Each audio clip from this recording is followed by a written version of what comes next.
Good morning, dear students. I will be discuss with you today few numerical based on the Macaulay method under the topic slope and deflection. And the last class we have discussed about the double integration method, and today we are going to be discuss Macaulay method. The advantage of this method is you have to be make only one equation of bending for which is applicable to the all available section of the beam, and this is the biggest advantage of this method. So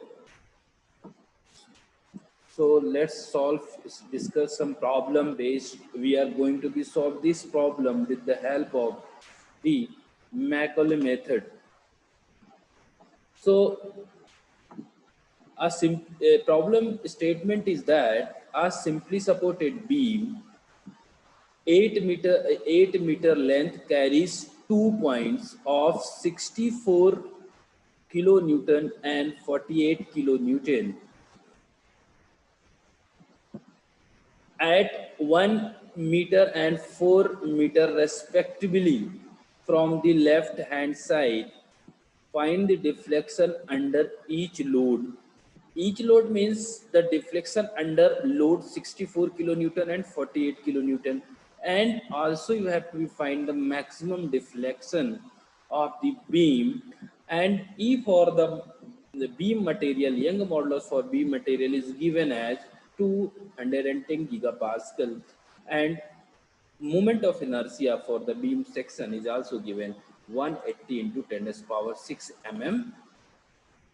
6 mm is given. Okay, so as simply we know that if we have a simply supported beam, at that case first we have to be find out the reactions at the support. So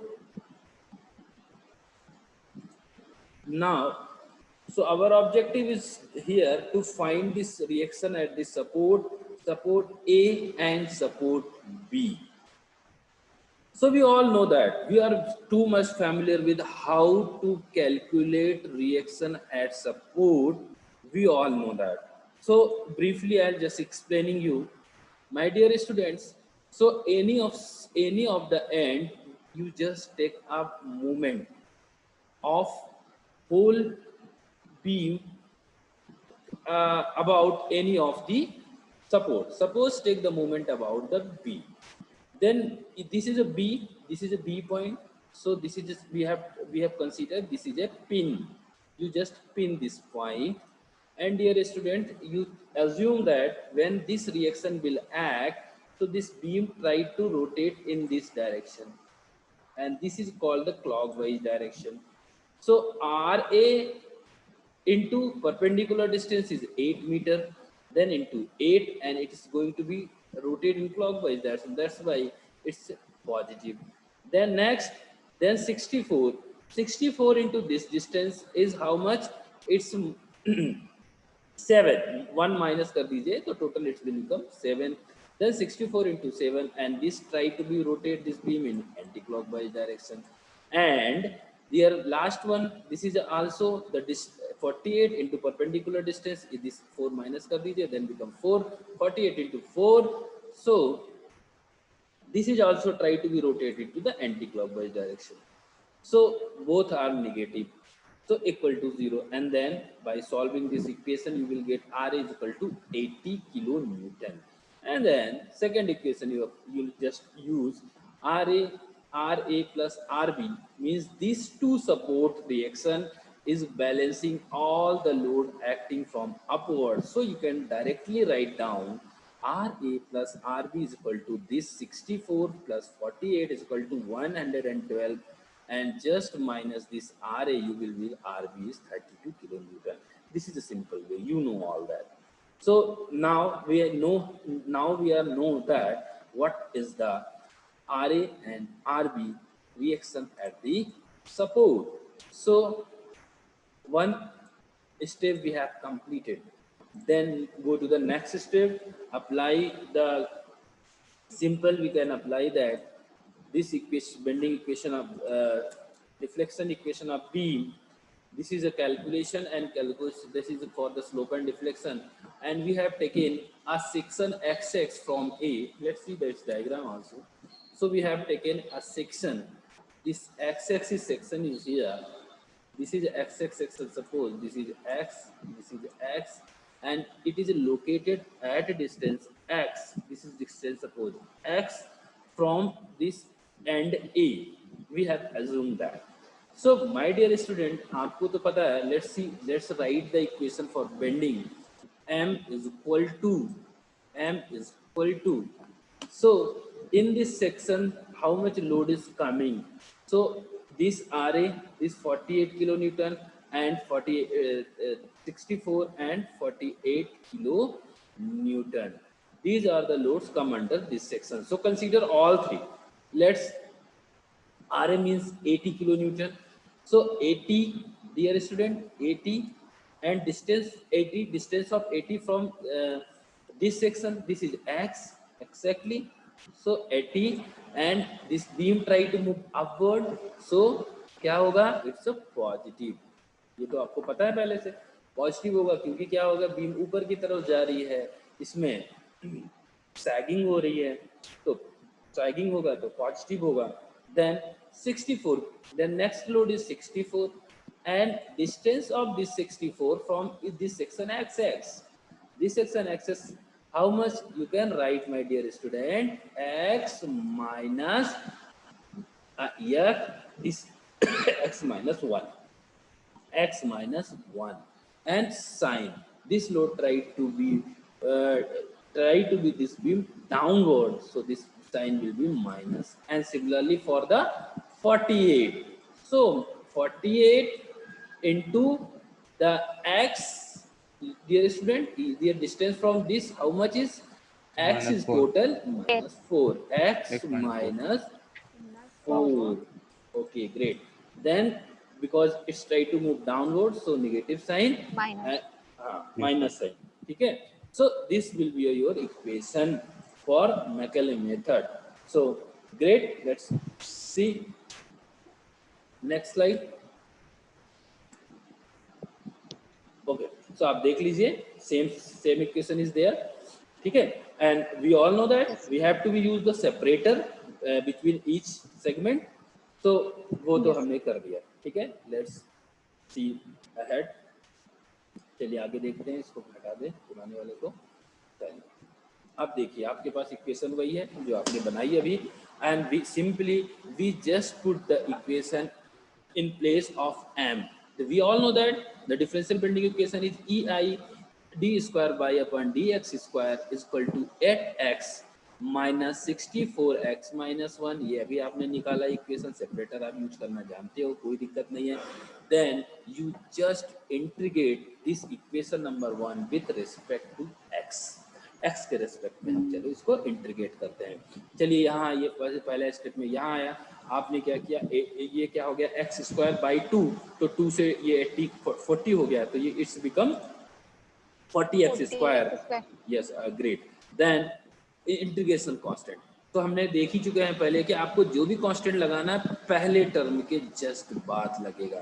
तो this is integration constant C1 and then this x minus 1 का whole square by 2 and this 64 become 32, and similarly in the next step 48 by 2 this become 24 and x minus 4 का whole square. This is equation number 2. ठीक है. This is a discontinuous function. इसको discontinuous function बोलते हैं, इसलिए हमने separator use किया है. So integrating again. अब this is a equation of, we all know that dear student, dy upon dx is called as slope. So this is become a equation of slope. Now again if you again integrate this equation number 2, so you will get the equation of deflection. You find the equation of deflection also, then you put the boundary condition and you will get the result what you want. Let's integrate this one again with respect to x. So again when discuss EIY and this 40x cube by 3 plus C1x plus C2.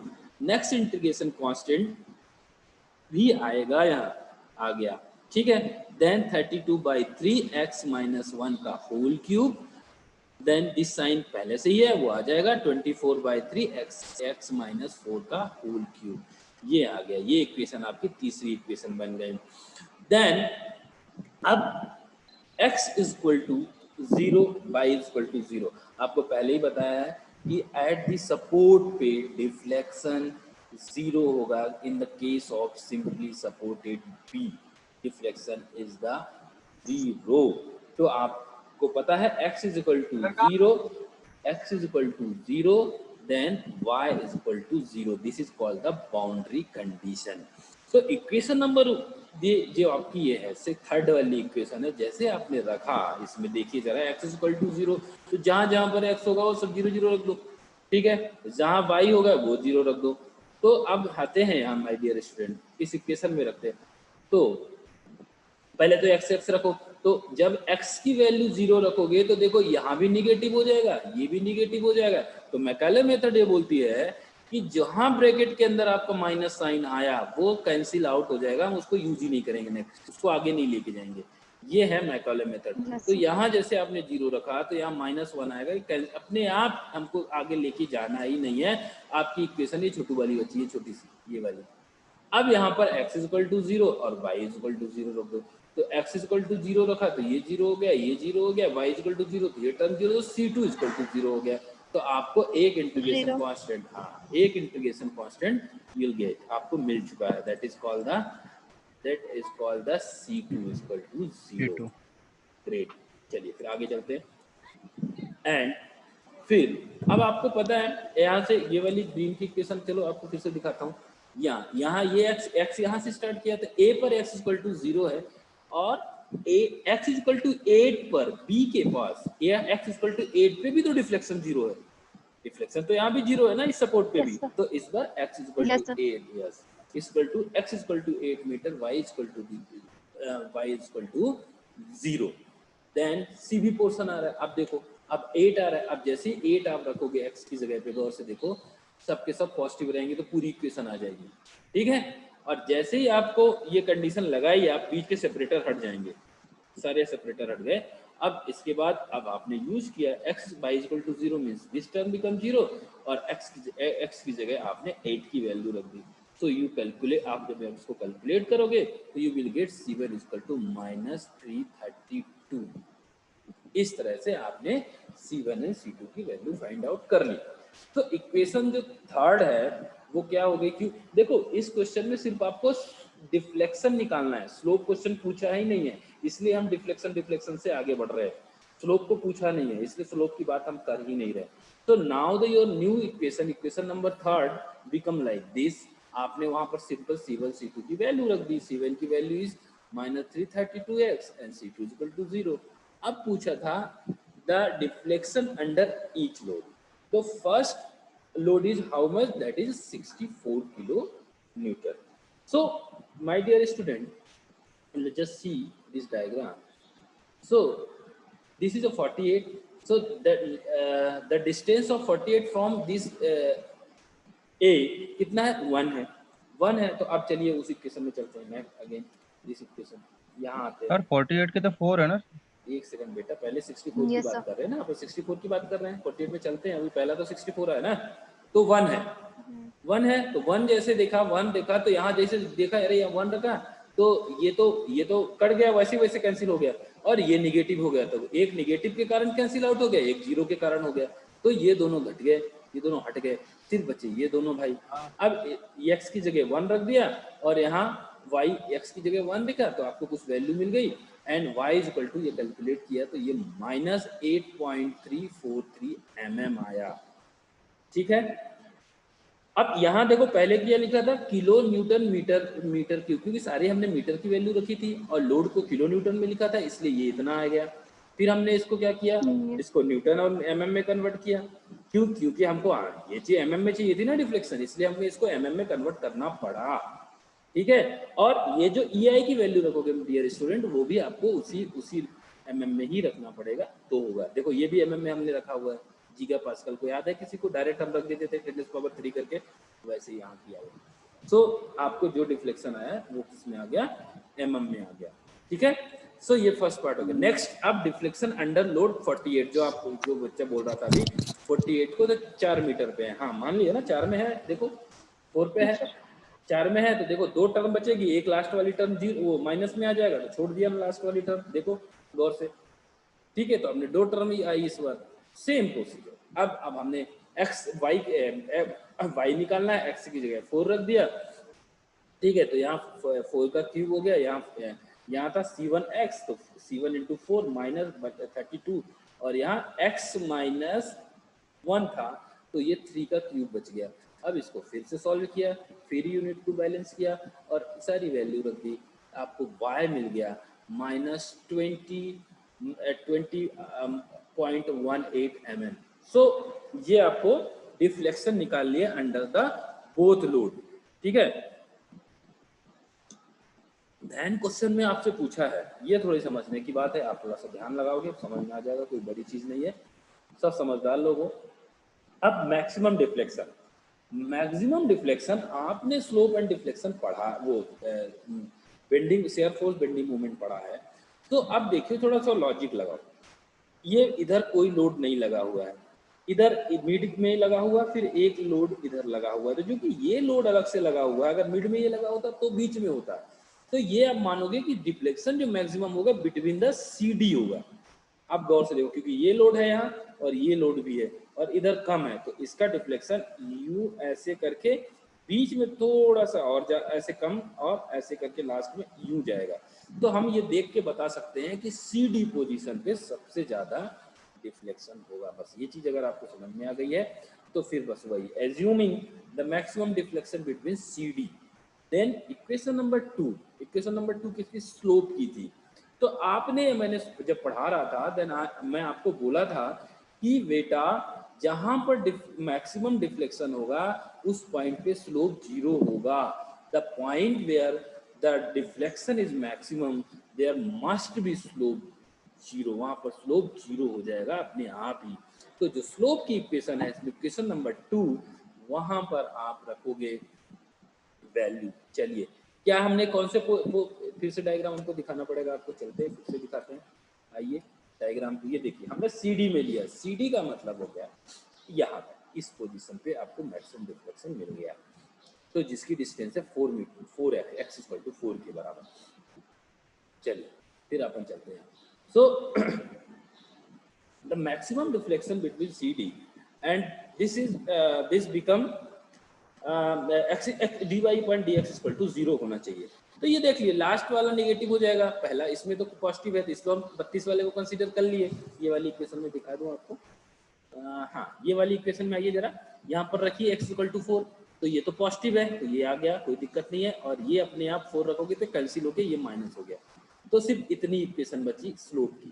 चलिए फिर चलते हैं, ये आइए, तो यहाँ पर dy/dx equal to 0, dy/dx equal to 0 है और x की वैल्यू आपका हम माने कि मैक्सिमम 4 हो सकता है, तो हमको एक टर्म मिलेगा 32 वाला। उसके अलावा अब हम यहाँ की x को फाइंड आउट कर लेंगे, x की वैल्यू निकाल लेंगे और वो वैल्यू जो मिलेगी, सो ये आपको ये डिफरेंशियल इक्वेशन मिल गई, ये सॉरी क्वाड्रेटिक इक्वेशन मिल गई, और इस क्वाड्रेटिक इक्वेशन को आपको पता है ये फॉर्मूला, उस फॉर्मूला की मदद से जो वैल्यू पॉजिटिव होगी उस वैल्यू को ले लिया, and that value is 3.84, x equal to 3.84 पे डिफ्लेक्शन विल बी मैक्सिमम। अब कोई दिक्कत नहीं है, x equal to 3.84, equation number 3 जो डिफ्लेक्शन की इक्वेशन थी वहां पर आप रख दोगे, ये देखो फ्रॉम इक्वेशन नंबर 4 वैल्यू रख दो x की, ये रख लिया, और सीधे x की वैल्यू 3.84, ये देखिए सब जगह आपने रख लिया, लास्ट वाला टर्म कम हो जाएगा इसलिए उसको छोड़ दिया। ये आया EIY equal to minus of 76.2 kilo newton metre cube, और ये जो होगा it will give your y max, and this is the y max minus 20.22 mm। क्यों? निगेटिव क्यों है सारा डिफ्लेक्शन? क्योंकि नीचे की तरफ बीम डिफ्लेक्ट हो रही है, इसलिए निगेटिव आ रहा है। ये तो आपको पता है, पहले ही बता चुका हूँ। तो ये हो गया एक प्रॉब्लम। अब इससे कठिन प्रॉब्लम आपको नहीं आएगा, चाहे कंप्यूटर विज्ञान में हो चाहे जैसे हो। दूसरा एक और कॉन्सेप्ट है जो I would like to share with you. तो let's see the next one. ठीक है, नेक्स्ट प्रॉब्लम।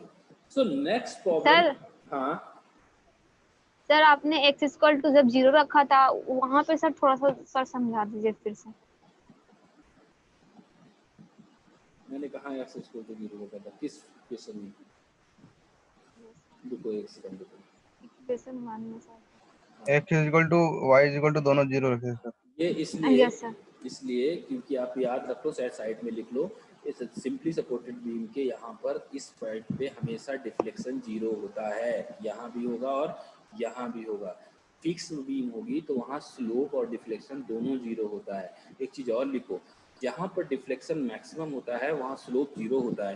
ये चीज़ याद रखने वाली यस बात है। सर। तो हमने जहाँ यस पर sir x equal to 0, y equal to 0, ये हमने लिया, ये स्टैंडर्डाइज प्रोसेस है कि जहाँ पर स्लोप, जहाँ पर सिंपली सपोर्टेड बीम है, जहाँ पर सपोर्ट है वहाँ पर डिफ्लेक्शन 0 हो गया। तो वहाँ पर x इक्वल टू 0 है। ठीक है, सो वहाँ से हमने लिया और उस वैल्यू को हमने रख ली और मैकेलो मेथड को यूज कर लिया, तो वो वहाँ से हो गया। चलिए नेक्स्ट वाला देखते हैं अपन। ठीक है,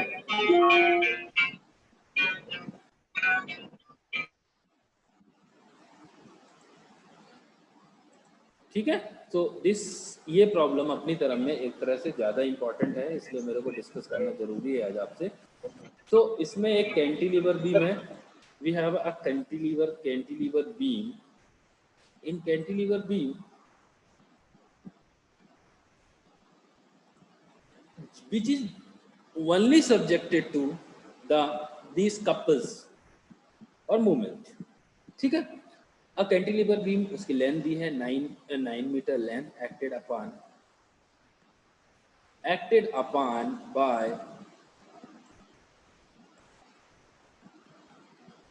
सबकी मैग्नीट्यूड दिया हुआ है। एक अब मैं बता रहता हूँ। तो जो पहला वाला है, by 3 couples 1 clockwise direction at 80 kilo newton metre at free end, and second one is also given 200 kilo newton metre, 200 kilo newton metre जो आपको दिया हुआ है। चलिए यहाँ ये 200 किलो न्यूटन, वो 3 मीटर पे, ये at 200 kilometre at 3 from free end this one is 6। ओहो 200 समथिंग गलत लिख दिया मैंने। चलो अपन डायग्राम के हिसाब से करते हैं, मैं उसको सही करके दे दूंगा। Then it's not a big issue, statement में समथिंग मिसिंग है। तो then takes E I is equal to this values given to you. Simple, 3 couples लगे हुए हैं, ठीक है, और आप उनका रिस्पेक्टिव डिस्टेंस दिया है, आपस में 3-3 मीटर की डिस्टेंस पे हैं। सो अब इस प्रॉब्लम को सॉल्व करने के आपके पास 2 मेथड है। आप तो या तो इधर वाले से चालू कर लो, यहाँ से चालू करके यहाँ सेक्शन ले लो तो भी ऑल राइट है, कोई दिक्कत नहीं है, आपको पहले से पता है। दूसरा तरीका है कि आप यहाँ पर ए पॉइंट पर भी कपल, इसको बैलेंसिंग कपल निकाल लो। बहुत आसान तरीका है। जितने भी ये कपल हैं उनको साइन के साथ आपस में आप साइन के साथ जोड़ दो, इक्वल टू 0 पुट कर दो और ए पे आप उसको सी ए मान लो। तो देखो क्या किया, सी ए में पॉजिटिव ले लिया मैंने, मान लिया कि क्लॉकवाइज है सी ए, एंड ये जो बी पे लग रहा है ये 300 का, ये एंटी क्लॉकवाइज है तो माइनस ले लिया, ठीक है। प्लस यहाँ पर पॉजिटिव है, क्लॉकवाइज है तो इसको प्लस ले लिया, और 80 वाला एंटी क्लॉकवाइज है तो इसको नेगेटिव ले लिया। और चूंकि सी ए पॉजिटिव आया, इट मीन्स हमने जो लिया था क्लॉकवाइज वो सही है, तो सी ए यहाँ पर एक क्लॉकवाइज डायरेक्शन में एक नया कपल यहाँ पर आपको ऐसे मिल जाएगा, इनका बैलेंसिंग कपल। ये देखो, इसको सी ए नाम रख दिया। तो ये एक तरीका है आपको, ठीक है। तो अब हो गया, अब हमने क्या किया, ए पॉइंट से एक्स डिस्टेंस पे सेक्शन एक्स एक्स ले लिया। बस इतना समझ लो और आपको सब समझ में आ गया। ये देखो इक्वेशन बनाना सीख लो, उसके अलावा कोई बड़ी बात नहीं है। तो जब आपने ये लिया, इस पॉइंट की बात कर रहे हैं, बेंडिंग मोमेंट देने हैं, ठीक है। सो ये सारे के सारे मोमेंट्स हैं, देखिए जरा यहाँ सारे के सारे मोमेंट है। तो ये वाला कितना है अपना अभी आया 180, देखिए जरा 180 ये खुद मूवमेंट है, तो इसके साथ अभी एक्स एक्स कुछ नहीं आ रहा है, ठीक है, ये खुद का 180 है। फिर उसके बाद आया बेटा यहाँ देखो 300, पर हम इसको लिखेंगे एक्स के टर्म में, लिखेंगे कैसे लिखेंगे अब देखो गौर से, ये वाली डिस्टेंस हम माइनस करेंगे, देखना गौर से, x माइनस 3 और इसकी पावर हम रख देंगे 0, तो अब वो 1 हो जाएगा, तो वैल्यू तो वही है। अब साइन देख लो वही, अब बीम, अब यहाँ पर वही हॉगिंग सैगिंग करेंगे, सैगिंग और हॉगिंग करेंगे, ये बीम को ऊपर ले जाएगा तो पॉजिटिव, ये नीचे लेने की कोशिश करेगा तो ये वाला निगेटिव, ये बीम को फिर ये फिर ऊपर लेके जाएगा, है ना, ठीक है।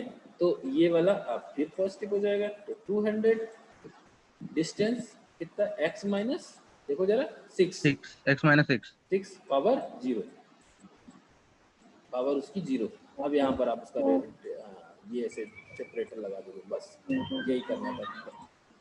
अगर ऐसा नहीं करोगे तो सॉल्व ही नहीं होगा। अब देखो आ गए यहाँ चलो, तो ये 180 माइनस 300 और ये 48 कहाँ से आ गया भाई,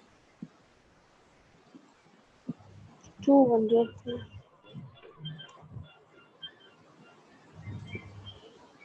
80 है वो, ठीक है, इससे 80, तो वो 80 है, 48 नहीं है, ठीक है, इट्स 80, इसको हम सीधा कर लेते हैं,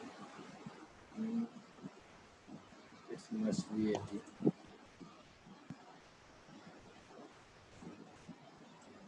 क्या है ना बेटा, इक्वेशन टाइप करने में चेक करने का टाइम नहीं मिलता तो नीचे हो जाता है।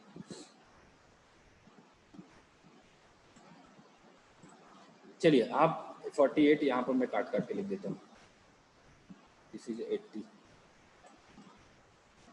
ठीक है, और यहाँ पर भी 80 है।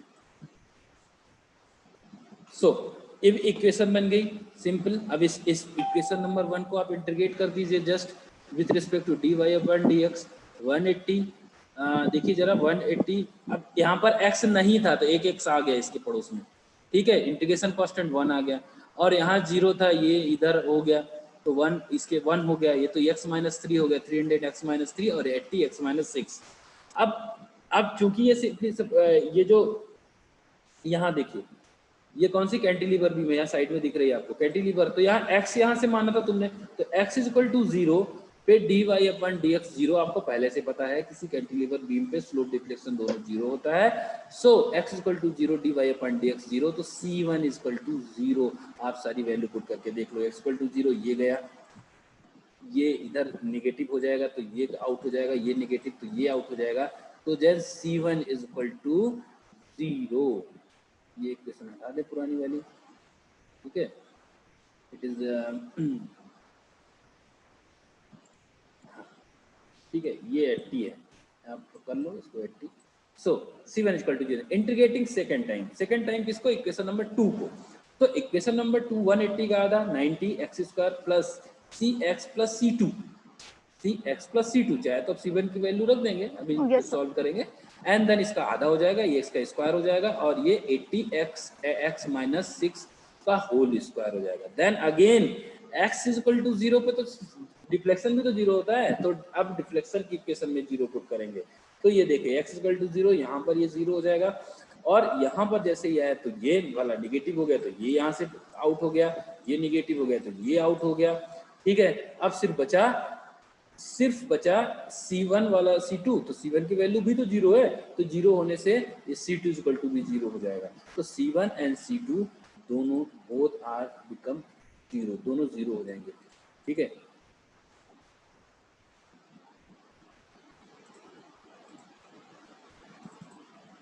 चलिए अब पूछा है slope and deflection at the couple point, जहां पर कपल ABC लिखा हुआ है वहीं पर निकालना है।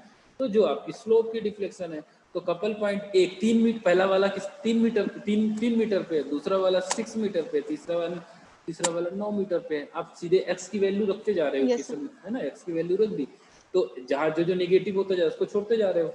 देखो इसमें दोनों टर्म छूट गए, इसमें पहला वाला आ गया 300 वाला आ गया और इसमें पूरे के पूरे आ गए, तो आप इसको सॉल्व कर सकते हैं, इसमें कोई दिक्कत, इसमें कोई ऐसा कुछ अलग से नहीं है। सिमिलरली डिफ्लेक्शन, डिफ्लेक्शन की इक्वेशन आपको मिल गई है यहाँ, ये देखिए इस इक्वेशन पे ये वाली डिफ्लेक्शन की इक्वेशन है, ये वाली स्लोप की इक्वेशन है, C1 C2 की वैल्यू रख दी।